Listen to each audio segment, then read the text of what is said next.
ఈ రోజు కలెక్టర్ ఆఫీసులో విశాఖపట్నం జిల్లా కలెక్టర్ వారు ఏపీఎస్ఆర్టీసీలో పనిచేస్తూ చనిపోయిన సిబ్బంది యొక్క కుటుంబ సభ్యులు, భార్య, వారి పిల్లలు 23 మంది డిగ్రీ పాస్ అయిన వారికి 7గురికి సచివాలయంలోనూ మరియు మిగిలిన వారికి గవర్నమెంట్ యొక్క వివిధ శాఖలలో కారుణ్య నియామకాల ద్వారా అపాయింట్మెంట్ ఆర్డర్ ఇవ్వడం జరిగింది. చాలా రోజుల నుండి ఈ అప్లికేషన్స్ పెండింగ్ లో ఉన్నందున ఏపీఎస్ఆర్టీసీ యాజమాన్యం ఆంధ్రప్రదేశ్ గవర్నమెంట్ వారికి సమర్పించడం, వాటిని విజ్ఞాపన పత్రాలను పరిశీలన అనంతరం గవర్నమెంట్ వారు ఇచ్చిన ఆదేశాల ప్రకారం విశాఖపట్నం జిల్లా కలెక్టర్ ఎం. అభిషక్తి కిషోర్ ఆధ్వర్యంలో 23 మంది అభ్యర్థులకు అపాయింట్మెంట్ ఆర్డర్ ఇచ్చి ఉన్నారు.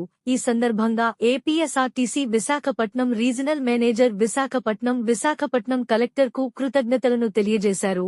ఈ కార్యక్రమానికి జిల్లా జాయింట్ కలెక్టర్ గొబ్బిళ్ల విద్యాధరి, జిల్లా రెవెన్యూ అధికారి నాయుడు, అడ్మినిస్ట్రేటివ్ అధికారి ఆనంద్ కుమార్ మరియు APSRTC personnel officer G. Tirupati, assistant manager G. Sridhar, junior assistant yes.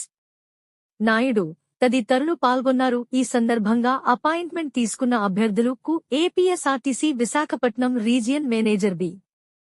Appalanaidu శుభాకాంక్షలు తెలియజేశారు.